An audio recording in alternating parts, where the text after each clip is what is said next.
Bom, companheiros e companheiras, além do referendo nas províncias ucranianas, outro processo eleitoral marcou o final de semana. A extrema-direita venceu neste domingo as eleições legislativas na Itália, terceira maior economia da União Europeia. E é sobre este resultado eleitoral e seus significados políticos que vamos escutar dois companheiros, o Maurício Marino, que é militante de esquerda e residente em Turim, na Itália, e Giancarlo Summa, que é jornalista ítalo-brasileiro e hoje reside em Paris, na França. É importante destacar que, como as eleições ocorreram ontem, os balanços políticos, sejam na Itália, fora dela, ou mesmo no Brasil, ainda estão em construção. E, portanto, não necessariamente as opiniões, as análises aqui manifestadas coincidem com as opiniões editoriais do podcast ou da tendência petista articulação de esquerda. Dito isso, vamos ouvir então o camarada Maurício Marino. Bom dia, companheiros e companheiras. Eu sou Maurizio Marino, estou falando da Itália, da cidade de Turim. O Walter Pomar me pediu para fazer pequeno pensamento sobre a triste situação que estamos enfrentando. Ontem, domingo 25, teve as eleições para a formação do novo parlamento, da Câmara dos Deputados e dos Senadores. Como já era nas previsões, a direita ganhou com um prazo bastante grande sobre a área de centro-esquerda e uma área pequena que se apresentou de centro.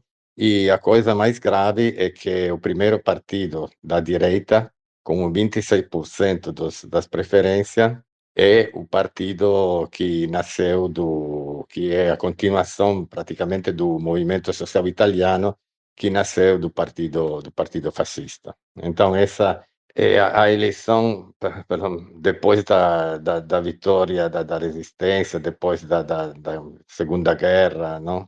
É o resultado mais à direita que teve nos últimos anos, depois dos anos da vitória contra o nazifascismo em 45. Essa é uma coisa muito pesada para a situação italiana, e mesmo se a Meloni, que encabeça Fratelli d'Italia, que é a organização de extrema-direita que provavelmente vai governar, vai ser o primeiro-ministro da Itália, apresentou assim uma face mais apresentável, não? Assim, não se tão tentou, não, manter um perfil mais leigo, não ligado assim à sua história, mas tem que ter em conta que o apoio que tem esse partido tem setores assim dentro do partido que vem da extrema direita, do partido fascista, então é muito pesado. Essa é a primeira questão. Outro dado muito grave é a queda de porcentagem de pessoas que foi votar, de 60, mais de 60, quase 70% de 2018 a hoje, votou os 62%. Teve uma queda de 8 pontos percentuais. Então, a abstenção continua sendo o primeiro partido na Itália. Isso quer dizer que tem uma distância muito forte entre a política e os partidos que representam hoje o debate político na Itália e grande, uma grande porcentagem de povo, no?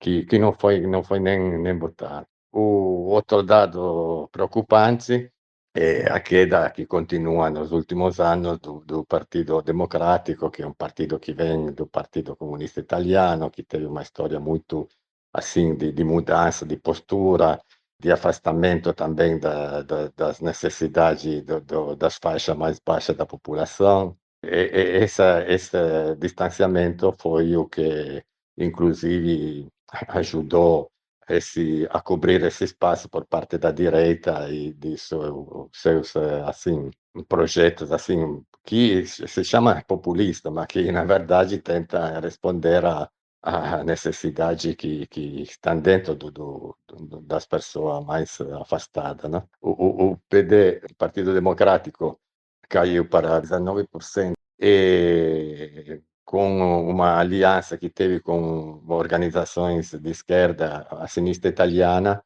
Verdi Europeus, inclusive é a organização que eu participo hoje e apoiei esse tipo de postura, no, di estar dentro uma coalição mais ampla. Essa esquerda, a esquerda italiana e Verdi, fizemos um 3,6%, 3,7%, depende da Câmara ou do Senado, mas é um resultado razoável. Infelizmente está dentro de uma situação política geral muito pesada, inclusive essa questão da ida para a direita, no, da situação não é somente uma situação específica da Itália, mas é uma situação que está se desenvolvendo em uma boa parte da Europa. Vamos pensar também à vitória da direita na Suécia e o partido de Le Pen na França, então é uma situação muito pesada. O centro-esquerda, falamos assim, se apresentou como há muito tempo, assim, rachado, essa é a minha avaliação, mas tem outros também que pensam assim, e essa foi uma das motivações, que levaram inclusive à derrota. É uma situação muito complicada. Por outro lado, essa vitória da direita vai, colocar para as áreas, assim, da esquerda, mas também para áreas, assim, do centro-esquerda, a necessidade de uma postura muito mais, radical a respeito dos problemas, assim, que o povo está enfrentando sobre a questão energética, do aumento do custo de vida, da inflação, do corte do salário. Vamos lembrar que a Itália, nos últimos anos, teve uma queda de 2% do poder aquisitivo do salário médio, no, italiano. É o único país da Europa que teve uma queda do poder aquisitivo dos salários. Então, hoje nós temos uma faixa de população trabalhadora que é pobre, sobretudo nos jovens, onde tem uma faixa de população muito precária. É uma situação que foi, assim, utilizada da direita, inclusive em falta de uma postura mais clara e radical da esquerda no geral na Itália, eu acho também na Europa. Eu mando um grande abraço para todos vocês e inclusive, amanhã vou viajar para o Brasil, que vou participar um pouco ainda da campanha do Lula presidente, porque eu esteve em 1989 na primeira campanha do Lula e, assim, vou respirar um pouco de área dos movimentos populares e da grande luta de vocês, do Partido dos Trabalhadores. Grande abraço para todos os companheiros e companheiras. Tchau, Maurício. Muito obrigado, Maurício Marino, pela sua participação e pelos seus comentários aqui no nosso podcast. Bom, pessoal, aproveitando a oportunidade e antes da gente passar a palavra ao nosso próximo convidado, faremos aqui a leitura da declaração da Refundação Comunista Italiana sobre o resultado eleitoral de ontem. A declaração é assinada pelo secretário-geral, ou melhor, nacional, Maurício Acerbo, e a tradução é livre e de inteira responsabilidade nossa. O documento é intitulado Refundação Comunista sobre os resultados eleitorais. O documento diz assim, abre aspas, o resultado eleitoral de ontem ficou abaixo das expectativas e do nosso potencial, mas nossas razões continuam válidas. Por isso, nosso partido deve trabalhar para que o projeto político que nasceu apenas em 9 de julho cresça, se enraize nos territórios, seja protagonista dos conflitos e consiga ser conhecido mesmo onde ainda não chegou. A Itália de hoje estará nas mãos de uma direita nacionalista, que continuará a garantir os interesses dos mais ricos, apoiando as razões de uma guerra horrenda, garantindo a lealdade à OTAN.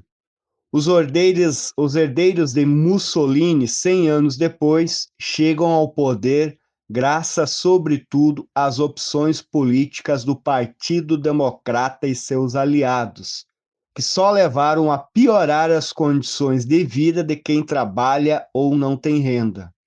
Como no resto da Europa, quando políticas neoliberais implacáveis são perseguidas por forças autoproclamadas progressistas, as pessoas se afastam da política.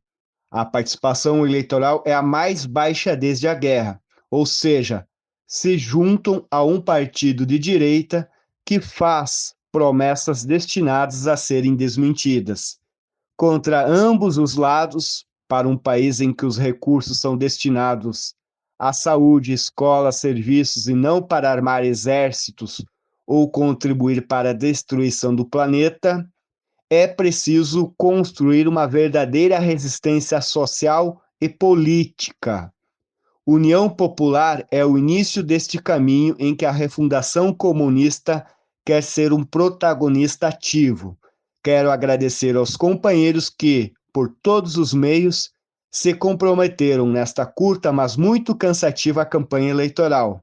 A partir de hoje, começamos de novo, somando novas forças e construindo aquela participação real que a democracia italiana não garante mais. Fecha aspas, Maurício Acerbo, secretário nacional do Partido Refundação Comunista. Pessoal, para analisar também o resultado eleitoral italiano, contamos com outra contribuição, como já foi dito anteriormente nessa edição, do companheiro Giancarlo Summa, que é jornalista ítalo-brasileiro, já morou aqui no Brasil e trabalhou em vários meios de comunicação. Hoje ele reside em Paris, na França, mas acompanha a situação política na Itália e nos fala de suas interpretações do que ocorreu, do que aconteceu ontem, a partir de agora. Bom dia, boa tarde, boa noite. Aqui é Giancarlo Summa, eu sou um jornalista ítalo-brasileiro, brasileiro-italiano. Trabalhei por muitos anos no Brasil, em vários órgãos de imprensa no Brasil. Trabalhei na comunicação das campanhas do Lula em 2002 e 2006. Atualmente estou morando em Paris, na França, e evidentemente acompanhei atentamente com muito pesar os resultados das eleições políticas na Itália que se deram no dia de ontem, no domingo 25 de setembro de 2022. Foram eleições muito significativas, únicas, na história do segundo pós-guerra, depois da Segunda Guerra Mundial na Itália. A coalizão que ganhou as eleições, como vocês todos devem saber, foi uma coalizão de extrema-direita,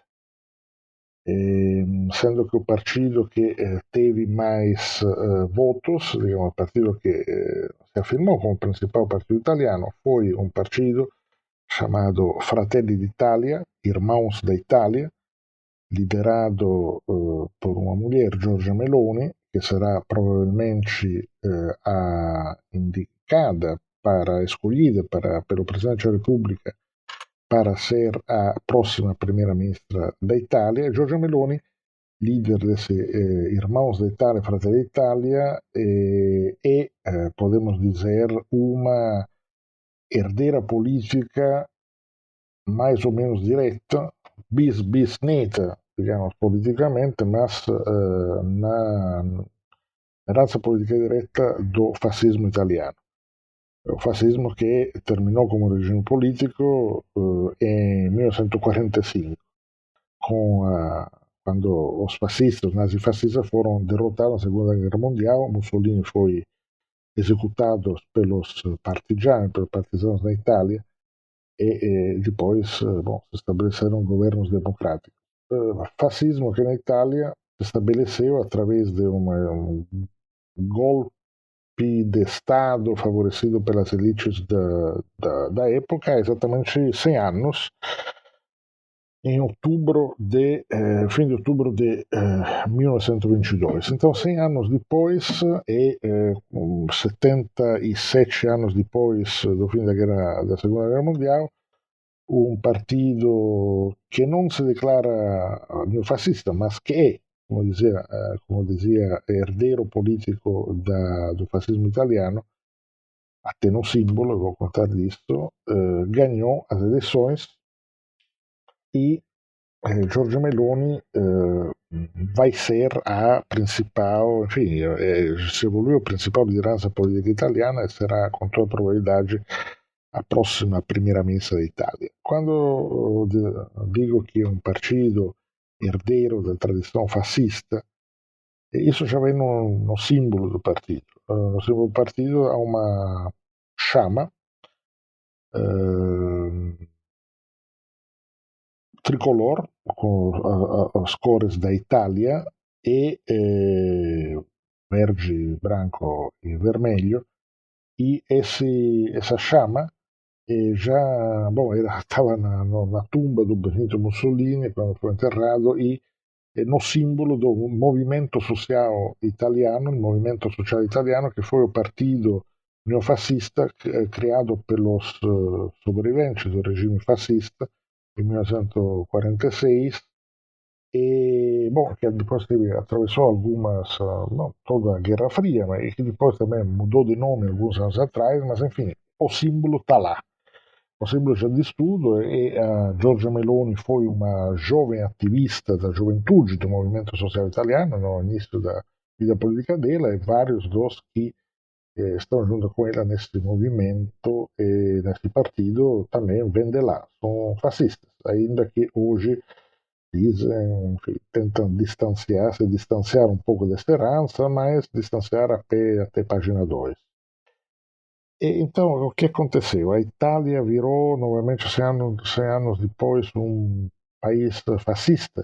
Bom, vamos o que deu vitória para os fascistas. Então, vamos um pouco antes aos dados, depois um pouco de análise. A coalizão de extrema-direita era formada por 4 partidos, sendo que os 3 principais eram essi Fratelli d'Italia, da Giorgia Meloni, a Lega, do Salvini, essa formação, digamos, racista, xenófoba, que iniciou no norte da Itália, depois se espalhou no país inteiro, mas agora voltou a ser muito localizada no norte da Itália, na Lombardia e no Veneto, principalmente como eleitores, e Forza Italia, o partido do Berlusconi, que por muito tempo foi, digamos, o principal nome da direita italiana. E essa coalizão obteve 43,81% dos votos nas eleições para a Câmara dos Deputados, 44% dos votos válidos. E disso vamos falar porque é uma diferença importante. Agora, a coalizão de centro-esquerda, sendo que o partido principal centro-esquerda era o PD, o Partido Democrata, obteve 26,12% dos votos. Os 5 Estrelas, que é um partido populista progressista, ainda que sem definição ideológica concreta, foi como não participou de nenhuma coalição e teve 15,42% dos votos. E depois teve outros pequenos partidos que não participaram de coalições, mas que, digamos, podem se referir, digamos, mais para o centro-esquerda. Um pequeno partido, digamos, do Calenda, ligado um político ligado ao ex-primeiro-ministro, Renzi, Matteo Renzi, depois a União Popular, que era, digamos, uma pequena formação que se lançou para esta campanha eleitoral de esquerda, ligada ao ex-presidente prefeito de Nápoles, Luigi De Magistris. Isso deveria ser um pouco a esperança da esquerda italiana, e teve um resultado pífio, teve 1,43% dos votos, ou cerca de 400 mil votos em termos, enfim, de números. Outros, digamos, na esquerda, outros resultados foram absolutamente patéticos, como o Partido Comunista Italiano, que tem um símbolo do antigo PCI, mas enfim, só tem o nome daquele partido, teve na Itália inteira somente 24.500 votos, ou 0,09%, ou seja, nada. Agora, as percentagens dizem então que a Itália está dividida entre mais ou menos pela metade, digamos assim, porque se nós calculamos, digamos, a direita se uniu em coalições, há uma lei eleitoral que dá um forte prêmio majoritário na Itália, isso é uma reforma eleitoral que foi introduzida pelo então primeiro-ministro Renzi em 2018.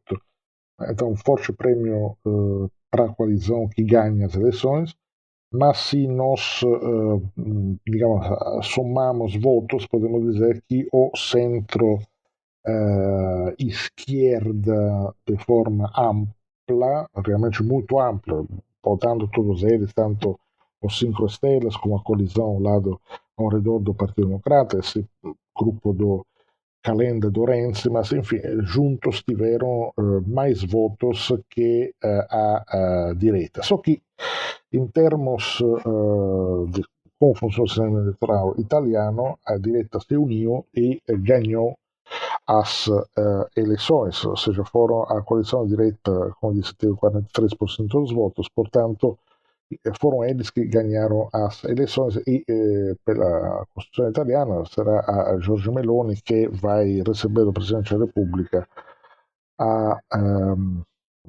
vai ser encarregada, vai receber do Presidente, digamos, a missão de formar o próximo governo. Agora, então, dizendo os números provavelmente têm que ser analisados, foi uma vitória muito importante, muito dolorida para todos os democratas italianos, mas tem que dizer também que somente 60% dos italianos votaram, e a coalição de direita recebeu, portanto, na realidade, somente quase 27% dos votantes na Itália. É um pouco mais de 1 sobre 4, é muito, mas não dá para dizer que a Itália inteira seja fascista. Mas então, o que aconteceu? Como foi possível que uma coalizão abertamente direita, essa Giorgia Meloni quando, enfim, vocês podem escutar na YouTube ou redes sociais os pronunciamentos delas, ela é uma bolsonarista sem limites. Ela diz que temos que defender a família tradicional contra os gays, temos que fechar a Itália aos migrantes, botando os navios da Marinha Militar para afundar os barcos que chegam com migrantes africanos que tentam chegar para a Itália, e contra a ideologia de gênero, todo, digamos, o arsenal retórico da pior extrema-direita. E ainda assim tiveram, digamos, a maioria dos votos dos italianos que foram votar. Mas, como dizia, o principal partido, o principal grupo de italianos são os italianos que não foram votar. Então, 40% dos italianos não foram votar. Na Itália não há obrigação de voto, o direito não é obrigatório. É um chamado direito de ver na Constituição, mas essencialmente não é obrigatório, não há sanção, não precisa nem pagar multa, nada, pode simplesmente não ir votar. Mas teve tradicionalmente uma forte participação ao voto que foi diminuindo ao longo das últimas décadas. E, portanto, então, hoje o principal partido italiano são os que não vão votar. E entre os que vão votar, a direita se uniu, apesar das diferenças, dos ódios entre eles, se uniu e teve uma importante afirmação, que, como dizia, graças também, apesar enfim, da diferença, digamos que permitirá para eles ter um número absolutamente esmagador, uma maioria esmagadora no Congresso devido à lei eleitoral, ou seja, eles terão um prêmio de maioria que realmente permitirá a eles de governar sozinhos sem muitas preocupações. Mas então, isso como se deu? O que aconteceu? Como foi possível a Itália, com um país com uma tradição democrática de décadas, também uma tradição de esquerda muito forte, muito enraizada, onde até onde durante a Guerra Fria houve a presença do mais importante, mais forte Partido Comunista do mundo ocidental, o PCI, o Partido Comunista Italiano, que também nas 3 décadas após o fim da Guerra Fria, essencialmente teve o centro-esquerda presente nos governos, na maioria dos governos, foram os anos quando Berlusconi foi primeiro-ministro, nos anos 90. Então, o que aconteceu? Como isso se deu? E o que isso poderá representar para o futuro? Essa é uma discussão longa, não quero me estender muito, mas digamos que a Itália está possivelmente, essa é a minha análise, digamos, análise de politólogos que são um pouco, digamos, divergentes sobre isso, mas essencialmente a Itália é um país ainda rico, é um dos países do G7, das principais economias do mundo, mas é também um país que está, por um lado, envelhecendo e, por um lado, ficando mais pobre a cada ano. Mais pobre, mais preocupado, um país onde há muita pouca esperança com relação ao futuro, né, entre as pessoas, e um país onde a sensação prevalente, toda vez que eu volto para a Itália, é uma sensação de medo. Não de medo como no Brasil, para delinquência, criminalidade, ainda que isso seja, na realidade, é um país extremamente tranquilo e seguro, a Itália, mas o medo seja um sentimento explorado pela direita, sempre, enfim, com essa superexposição de casos de criminalidade na televisão, enfim, todos o jornalismo desse que explora toda a violência, etc. Evidentemente, ainda mais se os responsáveis de casos de criminalidade são imigrantes, pior ainda se são negros, ou muçulmanos, etc. Mas é um país que tem muito medo com relação ao futuro, porque é um país que está ficando cada vez mais desigual e, na parte mais pobre, realmente pobre. Há um número que eu acho explica muito do que aconteceu, digamos, vem acontecendo no panorama político italiano. Segundo dados da OCDE, Organização para a Cooperação e Desenvolvimento Econômico, que reúne as principais economias industriais do mundo, entre 1990 e 2020, os salários italianos, o salário médio dos italianos diminuiu em 2,9%. É o único caso na Europa. Em todos os outros países europeus, os salários aumentaram. Quem sabe aumentar nesses 30 anos? Quem sabe aumentar um pouco. A Espanha aumentou 6,2%, Portugal quase 14%, na França 31%, na Alemanha 33%, na Suécia 63%, e não falamos depois dos ex-países do bloco oriental, onde passaram salários muito baixos também pela questão do valor do dólar. Digamos, o país onde mais aumentaram os salários nos últimos 30 anos são a Lituânia, com mais quase 280%, a Estônia 237%, a Letônia 200%, e aí, e aí descendo. Mas, digamos, a Itália é um país onde os salários não cresceram por 30 anos, mas diminuíram. Então, os ricos italianos estão cada vez mais ricos e una parcela crescente della popolazione, approssimativamente oggi entre 20 e 25%, e sta sperimentando dificultades económicas. En algunas áreas há também fenómenos de pobreza extrema, de insegurança alimentar, onde as pessoas essencialmente comem o que a solidariedade das pessoas, ou da igreja, ou até um pouco do Estado, o welfare state, etc., permite eles de comer, mas numa situação de empobrecimento da população e de absoluta desconfiança com relação ao futuro, medo com relação ao futuro. Porque parece claro que os filhos terão vidas, do ponto de vista econômico, menos seguras e menos garantidas do que os pais.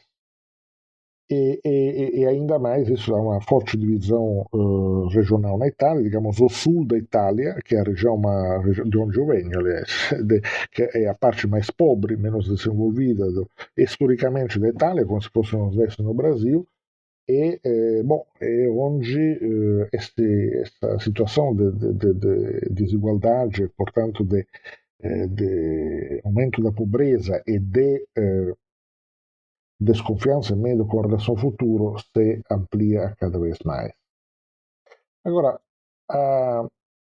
e por que não houve uma resposta, digamos assim, progressista de esquerda a essa situação? Essa é uma pergunta, uma boa pergunta, uma pergunta também extremamente complicada de responder. Essencialmente podemos dizer que nos últimos 11 anos, ou seja, a partir de 2011, desde que terminou o último governo Berlusconi, teve por 11 anos governos essencialmente de centro-esquerda, dizendo isso em forma ampla, no qual o Partido Democrata esteve sempre presente fora um curto período entre um pouco mais de um ano entre 2018 e 2019. Então, por 10 anos o Partido Democrata esteve no governo, mas em governos que foram presididos por personagens, digamos, não exatamente centro-esquerda, economistas neoliberais ou banqueiros, o Mario Monti de 2011 e 2013, depois o Enrico Letta, que foi o último secretário-geral, líder do PD, agora deve ser demitido, pedir demissão no próximo congresso, foi derrotado de forma stupenda nessas eleições, de 2013 a 2014, Matteo Renzi, que era do Partido Democratico, ma de fatto è un neoliberal de direita, a quem devemos uma série de medidas antipopulares e essencialmente que penalizaram os trabalhadores. Depois o Paulo Gentiloni, também do Partido Democrata, mas enfim, por quase um ano e meio, mas também um governo bastante tecnocrático, etc. Depois Giuseppe Conte, sobre o qual vou falar mais tarde, Giuseppe Conte do Movimento Cinco Estrelas, que presidiu 2 governos, no primeiro junto com a Lega e no segundo junto mais longo, junto com também o PD e 2 grupos de esquerda, e depois finalmente o Mario Draghi por um ano, quase 2 anos, um técnico. Mario Draghi foi um banqueiro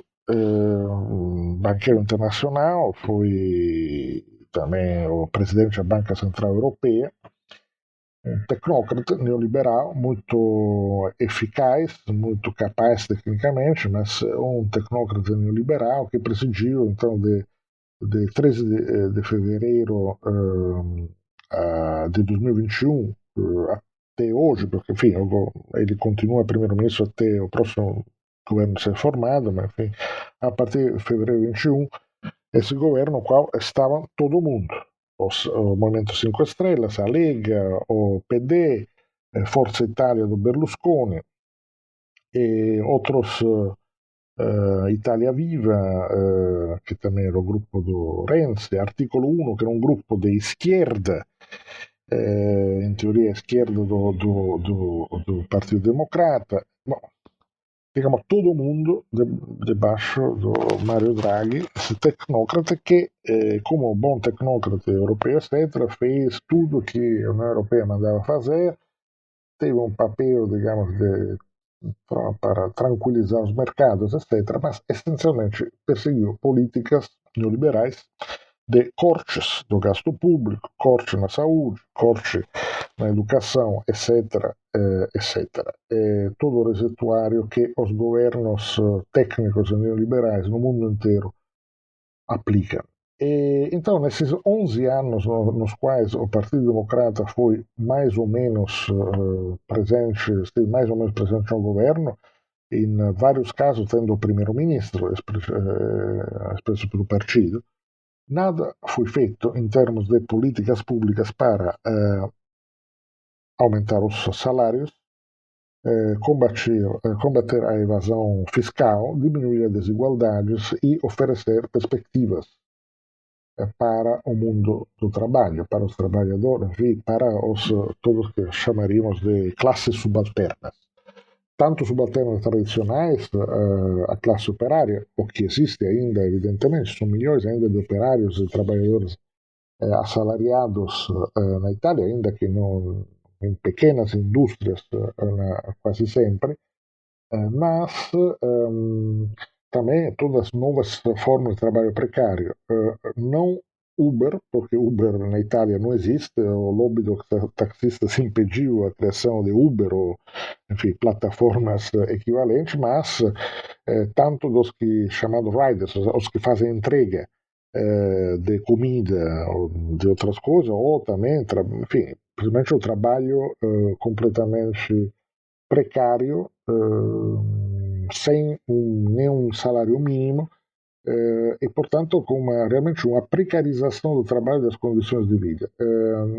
Uma situação no qual existe realmente uma pobreza do trabalho, ou seja, pessoas trabalhando a tempo integral, mas que não ganham o suficiente para pagar aluguel, para viver, para poder ter perspectivas.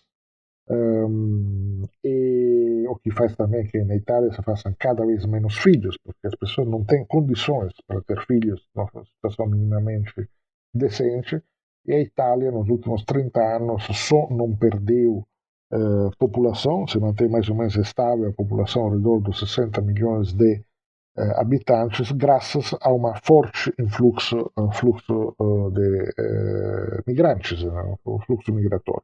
Hoje, cerca de 20% da população italiana, de pessoas que moram na Itália, são pessoas não nascidas na Itália. Então foi uma forte pressão, digamos, migratória no país. Isso foi fundamental para manter a Itália, digamos, boiando, economicamente falando, porque digamos, a presença de 12 milhões de imigrantes, etc., também esses são entre os que fazem filhos, permitiu, digamos, também ter uma certa ainda dinamicidade do país, mais trabalho, as escolas continuam abertas, construindo casas, etc., e com esses trabalhadores que também contribuem para a previdência italiana, para os impostos e, portanto, para pagar aposentadorias para os italianos mais velhos, enquanto jovens italianos, ou não, enfim, cada vez mais jovens italianos, e todos, se não todos, a maioria dos italianos, dos jovens italianos mais brilhantes, mais intraprendentes, etc., emigram. Há mais de 100 mil jovens italianos que saem do país a cada ano, o que rappresenta uma parcela não pequena, digamos, dos que são formados ou também pós-graduados, etc., essencialmente muitos preferem sair do país buscando oportunidades em outras partes do mundo, na Europa principalmente, diante da falta de perspectiva da Itália. Um país, digamos, bloqueado, onde, como dizia, a desigualdade aumenta e não há nenhuma, não houve, e não há nenhuma política, digamos, ativa do ponto de vista fiscal ou de qualquer outro tipo, digamos, de medida para reduzir a desigualdade e redistribuir minimamente as riquezas do país. Porque, como eu dizia, é um país rico, onde os mais ricos se fizeram, se tornaram ainda mais ricos nos últimos 30 anos, mas onde não há digamos, nenhuma política e nenhuma representação política para setores que dizem, bom, é o momento de redistribuir, é o momento de ter políticas ativas de redução das desigualdades. Diante desse quadro absolutamente dramático,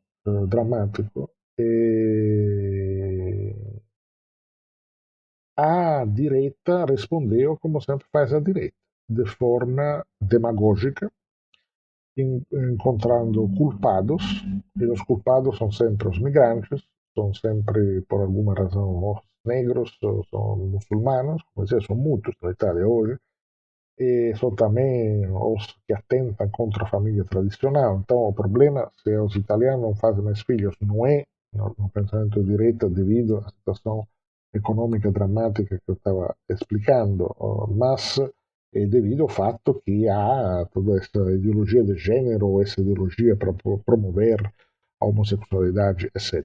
Todas as coisas que no Brasil cansamos de ouvir da Damares ou do Bolsonaro, digamos, isso também num país, em teoria, mais evoluídos politicamente, com a democracia mais estabelecida, como a Itália. E, digamos, a direita fez essa demagogia. Então, é um discurso realmente de ódio, ou seja, de indicar culpados pela situação, indicando, portanto, enfim, quem serão os alvos da raiva ou das ações da direita.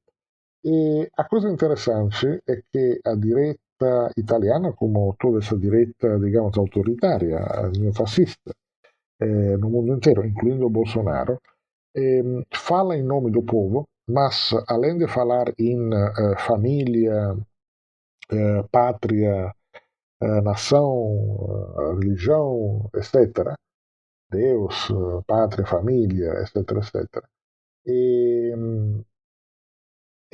todos esses governos, como o Bolsonaro no Brasil, a Giorgia Meloni na Itália, eles defendem uma agenda econômica totalmente neoliberal, ou seja, de continuar cortando benefícios, os que ainda existem, benefícios sociais e políticas que beneficiam a maioria das populações.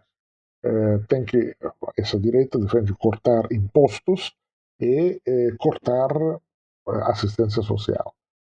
Um dos pontos interessantes dessa campanha foi, digamos, o debate ao redor de duas coisas. Uma foi o salário mínimo, foi chamado em italiano reddito de cidadania, renda de cidadania, como a sposto de um programa de renda mínima que o Suplicy defende há décadas no Brasil de forma valente. Isso foi aprovado por iniciativa dos 5 estrelas, há poucos anos atrás, e de fato beneficia, principalmente no sul da Itália, alguns milhões de pessoas que têm uma renda, dependendo aí também da situação da família, da pobreza, enfim, da situação econômica, um suplemento de renda de até 600 euros mensuais, o que representa 3 mil reais no Brasil, que para a Itália realmente não é muito dinheiro. Então, digamos, a direita, Meloni, etc., eles continuam na campanha eleitoral a atacar esse reddito de cittadinanza, essa renda de cidadania. Continua atacando. Hoje mesmo, na primeira entrevista coletiva que ela deu a Giorgia Meloni, a líder da Fratelli d'Italia, dos Irmãos da Itália, partido neofascista, ela disse que vamos acabar com esta renda de cidadania. Mas ao defender a renda de cidadania, o Movimento 5 Estrelas também se tornou o principal partido no sul da Itália, a parte mais pobre do país. Enquanto o Partido Democrata ficou mais ou menos em cima do muro, porque não soube, enfim, de um lado sim temos que fazer, mas também vamos considerar, enfim, tentando de manter todos dentro dessa grande PMDB vagamente de centro-esquerda deles, sem tomar nenhuma decisão. Esse centrão sem ideologia também teve dificuldade em defender essa renda de cidadania, porque é algo que os empresários, organizações empresariais não gostam, porque efetivamente ao introduzir a renda de cidadania houve uma progressiva recusa de trabalhadores a trabalhar em condições indignas, ou seja, para ganhar menos da renda. Se for para ganhar menos a renda de cidadania, prefiro não trabalhar 12 horas por dia para ganhar uma mixaria. Então, uma medida, na verdade, boa e justa, mas que criou resistências fortes entre os empresários. O empresariado, tanto o grande empresariado como o pequeno empresariado. Então, essa foi já uma primeira questão. Então, onde demonstra, ao ter feito uma política minimamente de classe a favor dos setores subalternos, os Cinco Estrelas, que não são um partido de esquerda, tem realmente um saco de gatos onde tem de tudo, mas também há várias gente que no passado foi eleitor de partidos de esquerda tradicionais, hoje votaram neles porque pelo menos fizeram isso. Outra questão foi a guerra da Ucrânia. E aí é um negócio complicado também, porque a extrema-direita, na Europa como no mundo inteiro, sempre gostou muito do Putin. Porque o Putin, não só por Putin ser autoritário e por financiar todos os movimentos de direita na Europa, então teve, digamos, relações muito cordiais também, de dinheiro circulando. A Rússia financiou por anos a Lega do Matteo Salvini, mais que a Fratelli d'Italia. Então, no começo, o Silvio Berlusconi tinha relações ótimas com o Putin, enquanto primeiro-ministro. Mas, digamos, mas quando começou a guerra, então os partidos de direita tentaram-se, depois da invasão da Ucrânia por parte da Rússia, os partidos de direita tentaram, digamos, se afastar, digamos, apagar essa sua longa proximidade com a Rússia de Putin, para, digamos, acreditar como partidos de governo, sendo a Itália um membro da OTAN, aliado dos Estados Unidos, etc. Portanto, digamos, havia um problema lá. E os únicos, uma vez mais, que expressaram, digamos, uma posição mais, a meu ver, equilibrada, ou seja, de condenação total da invasão da Ucrânia, que é um atentado contra o direito internacional, contra a Carta da ONU, etc., mas também de não, digamos, abraçar a solução militar, ou seja, não dizer, bom, a Itália agora tem que apoiar de toda forma a OTAN, enviar armas, fazer tudo, sanções, etc. e tal, enfim, digamos, tentar encontrar bem o termo também a favor da saída diplomática, e também, no caso da Itália, para diminuir o impacto que o econômico terrível que já está, digamos, a Itália está sofrendo a causa do corte do gás russo, do fornecimento de gás da Rússia. Então, digamos, aumento brutal do preço da energia. Os únicos que tentaram ter uma posição equilibrada, ou seja, de condenar a invasão da Ucrânia, mas também não colocar o capacete militar da OTAN para dizer vamos para a guerra contra o perigo russo, foram os dos 5 estrelas, Conte, Giuseppe Conte e os 5 estrelas. Enquanto o Partido Democrata e o Draghi, o Partido Democrata, etc., foram completamente, digamos, nel sentido, tudo contra a Rússia, enfim, sem nenhuma nuance ou moderação em seu discurso. Portanto, se abre agora uma situação extremamente complicada. O que vai acontecer? Um cenário, é difícil, ninguém tem bola de cristal, mas a coalizão de direita na realidade não é nem muito coesa, não tá, enfim, tem muitas contradições entre si, também porque a Lega perdeu muito a favor do Fratelli d'Italia, etc.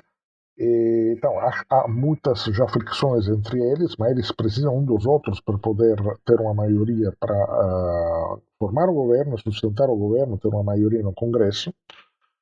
E, ao mesmo tempo, a Europa, a reação da União Europeia é a pior possível, porque, digamos, a Itália é um país relevante e ter mais um país na Europa onde os neofascistas estão digamos, no governo, depois na Hungria, a Suécia, mais recentemente, a Polônia, etc., é realmente algo extremamente grave, sério e preocupante para o futuro da União Europeia e da democracia na Europa.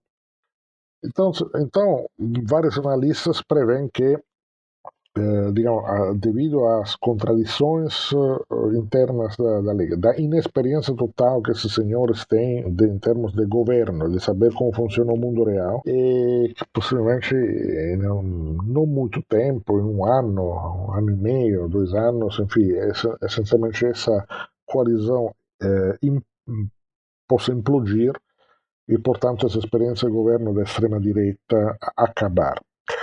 Isso pode ser um desejo mais que uma realidade? Sim, pode ser. Isso terá que ser visto. A questão, porém, que evidentemente depois haverá resistência nas ruas, porque, como no mundo inteiro, os movimentos sociais existem, ainda que eles não consigam mais ter uma rappresentanza politica eleitoral por uma série de razões que eu estava tentando aqui sintetizar, mas há uma resistência social, há uma resistência de movimentos, há uma mobilização social.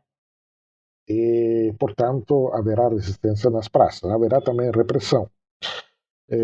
Então serão períodos muito complicados. Também, evidentemente, quando a crise agora no inverno vai bater as portas com as contas de luz, de aquecimento, etc., que num país, enfim, não é o Brasil, aqui aquecimento é necessário no inverno. Então, o que vai acontecer? Como vai se disputar nas ruas esta nova realidade? Isso será algo a ser visto, será algo a ser realmente acompanhado e com atenção e também com preocupação. Agora, o que falta realmente hoje na Itália é qualquer perspectiva de esquerda organizada.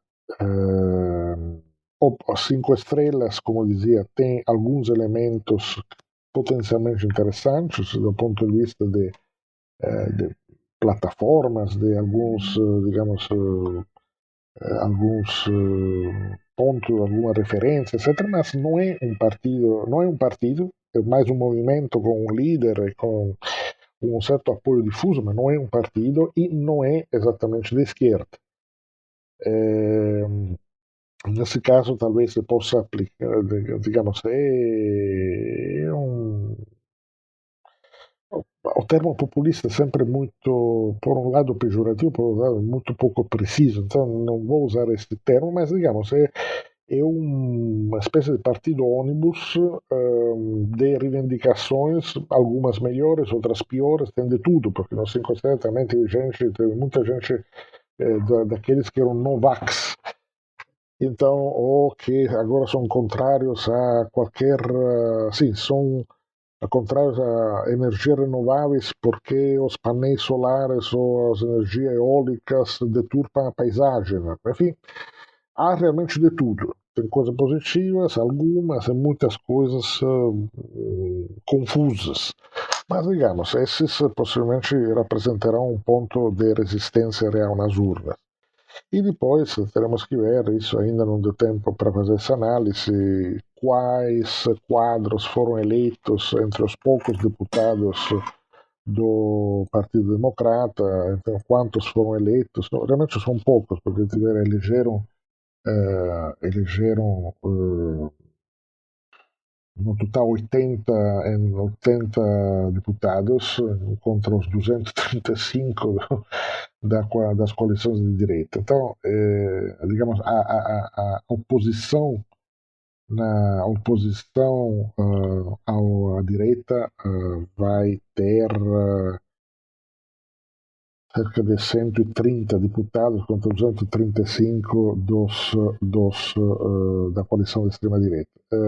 Então, haverá oposição, também esses números não vão permitir, essa é a única boa notícia do dia.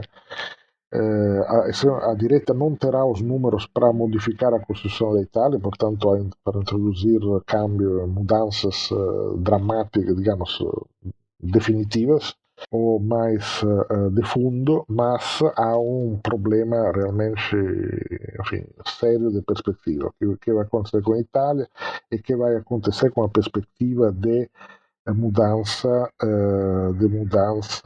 digamos, possível, que é uma mudança que seja progressista diante das contradições, dos problemas, e não de mudança, digamos, regressiva, neofascista. Então a democracia não está bem, a democracia na Europa é realmente um período muito complicado, digamos, desta crise da globalização, desta crise talvez final da globalização. A Europa está saindo pela direita, o que, nisso quero terminar, como ítalo-brasileiro, me deixa, digamos, também, enfim, feliz por um lado com a perspectiva que o Lula se elija presidente, esperando que isso aconteça no primeiro turno ainda, mas isso significa também que o Brasil do Lula, o governo do Lula, terá digamos, diante de si um panorama internacional bem mais complicado daquele que enfrentou, se deparou nos 2 primeiros mandatos. Portanto, será algo para acompanhar, mas enfim, com extrema preocupação. O estado da democracia na Europa não está bem. A Itália, enfim, 100 anos depois da marcha sobre Roma do Mussolini, democraticamente, ainda que no meio de uma mais alta abstenção eleitoral na história das eleições italianas, mas enfim, a direita, uma direita dura, direita neofascista, ganhou nas eleições da Itália. Para mim, pessoalmente, para todos os democratas italianos, para todos os de esquerda da Itália, isso foi realmente um dia de luto, e eu acho que também para todos os companheiros de esquerda e democratas do mundo inteiro. Muito obrigado e esperamos que na próxima vez possamos ter notícias ou análises mais interessantes. Obrigado, Giancarlo, pela sua análise e pela sua participação aqui no nosso programa. Bom, pessoal, com isso encerramos o episódio de hoje do nosso podcast Em Tempos de Guerra, a Esperança é Vermelha, que é feito inteiramente por meio de troca de áudios em aplicativos de mensagens. Nos encontramos novamente na sexta-feira. Então, até lá! Boa campanha, boa luta e Lula presidente!